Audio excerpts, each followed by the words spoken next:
Accessing ACEweb for instructors is really easy. Use the address that the school has given you and enter it into your browser. When you come to the Instructor Access login screen, use the ID and default password to log in. Generally, the default password is your first initial of your first name and the first initial of your last name. This password will need to be changed once you've logged in. We'll take a look at that in a bit.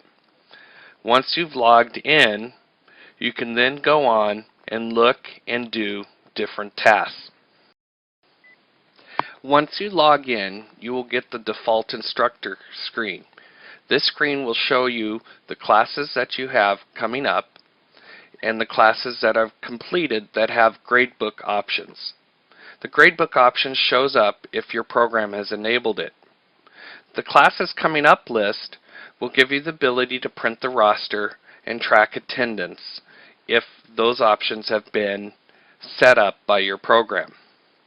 At the bottom of the screen is the Change Password button. It is strongly recommended that you change your password from the default password to a stronger password of your choice. From the instructor screen, we could list and take a look at people that have signed up for our classes. So I'm going to look at Mastering the Student Manager class. I can click the List button and see a list of students in the class.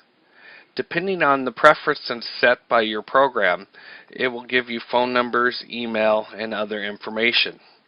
From here, you'll have the option to print your roster or save it as an Excel worksheet. We can also go and check in our attendance, email the students, and email all students using our Outlook. When I go back to the course listing, I can also do my attendance. So if I click Track on a class that's running, I get the attendance view. So I can show the date of the class and put in how many hours each student was in the class for that day and or a grade.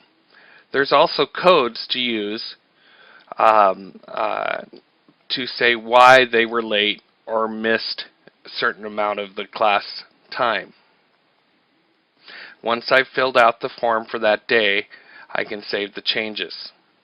And I can then go on to the next day. Once the class is over, and depending on whether the program you're working for uses it, you'll be able to assign grades in the gradebook. You'll notice on the course list here that I have one class that's over, and I'm allowed to add grades to the gradebook. To do this, I'm going to click the Gradebook button, and it lists all the students in the class. I can put in the grades as a letter grade or percentage, and I can also enter in the number of total hours assigned as completed and how many credits if that's how this class is being graded or assigned completion. Once I'm done, I can click Save Changes, and the registration records of these students will have been updated. And I can close form, and I will come back to the course or the starting screen for instructors. If implemented by the program, you may be able to submit course proposals online as well. You'll notice right under your name it says Submit Course Proposal. If you click on that link, you will be able to enter in information about your proposed course. Fill out this screen and click Submit Proposal to submit your course ideas. If you don't fill out all the fields, you'll get an error message. So make sure to fill out all the appropriate fields. That's all there is to it. Good luck.